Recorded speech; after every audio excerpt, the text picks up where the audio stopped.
مولانا ہے مالم تحکم ائمتہم بکتاباللہ.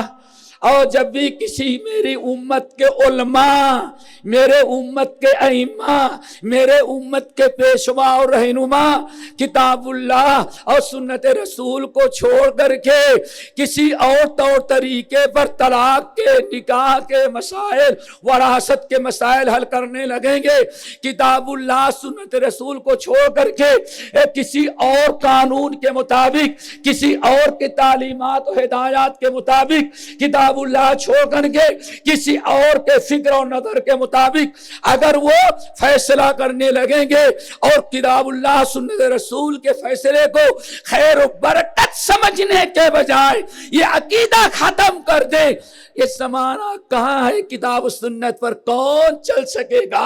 اس لیے جدھر ہوا کا رخ ہو، گنگا جدھر بہ رہی ہے اسی طرف تم بھی اب بہتے جاؤ. جب بھی میری امت کے علماء یہ طریقہ اپنائیں گے پھر کیا ہوگا؟ کیا ہوگا؟ جعل اللہ باسم بینہم، تو میری امت کے لوگوں کو لڑا دے گا. اتحاد ملت، اتحاد ملت. ہم لڑ کیوں رہے ہیں؟ ہمارے اندر اختلاف کیوں ہے؟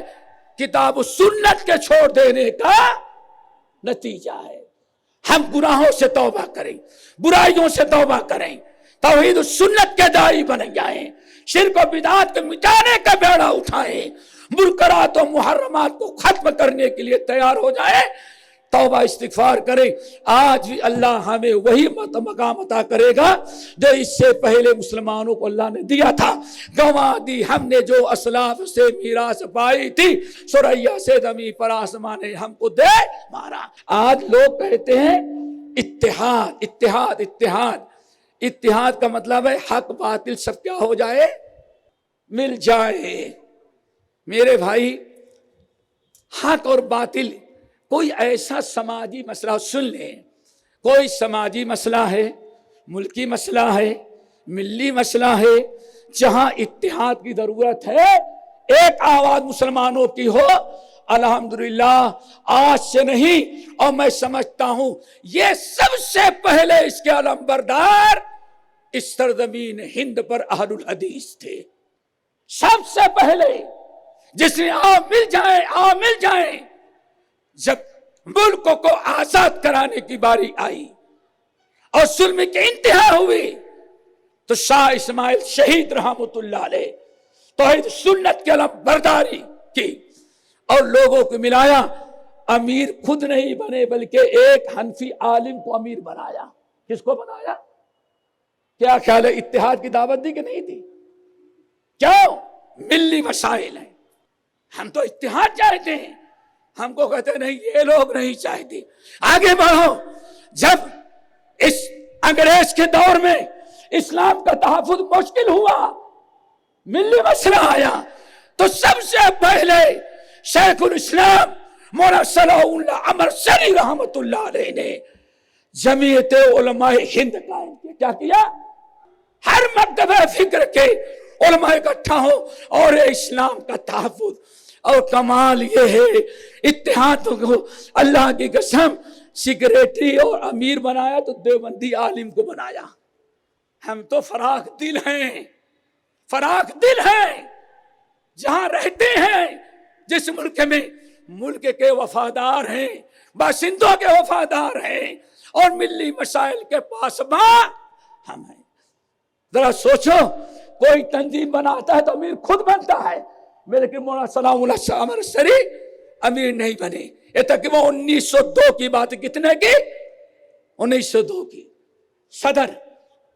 اور اس کے بعد جو بھی تنظیم بنی ہے ملک کی کامیابی کے لیے اہل حدیثوں نے ساتھ دیا ہے، لیکن حق و باطل کو کبھی اکٹھا ہم نہیں کر سکتے.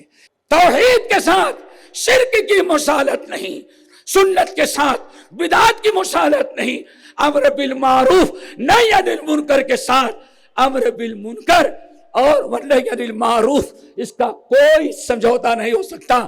ہم ہمیشہ سے توحید اتحاد کے اتفاق کے، اجتماعیت کے ہم پاسبان رہے ہیں اور آج بھی ہیں اور آئندہ بھی انشاءاللہ ہم اتفاق و اتحاد کی دعوت دیتے رہیں گے، لیکن اسلامی حدود و تعلیمات کے دائرے میں رہ کر کے۔ اللہ ہم سب کو عمل کے توفیق نصیب فرمائے۔ یہ باتیں میں نے آپ حضرات سے کہی ہیں، اللہ تعالیٰ ان کو قبول فرمائے۔ اگر کوئی لغزش ہوئی ہو تو شیطان کے وجہ سے، ورنہ کوئی قصد نہیں تھا اور نہ کسی کا دل دکھانا چاہتے ہیں۔ اور آخر میں ہم نے اپنی صفائی پیش کی ہے، ہم کبھی اتفاق اور اتحاد کی مخالفت نہیں کرتے۔ اللہ عمل کو توفیق نصیب فرمائے۔ اقول قولی ھذا واستغفر اللہ من کل ذنب واتوب الیہ۔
مرسی ٹی وی کے مزید ویڈیوز کے لیے ہمارے چینل کو سبسکرائب کریں اور بیل آئیکن کو کلک کرنا نہ بھولیں۔ جزاک اللہ خیر۔ مرسی ٹی وی، پیغام رحمت۔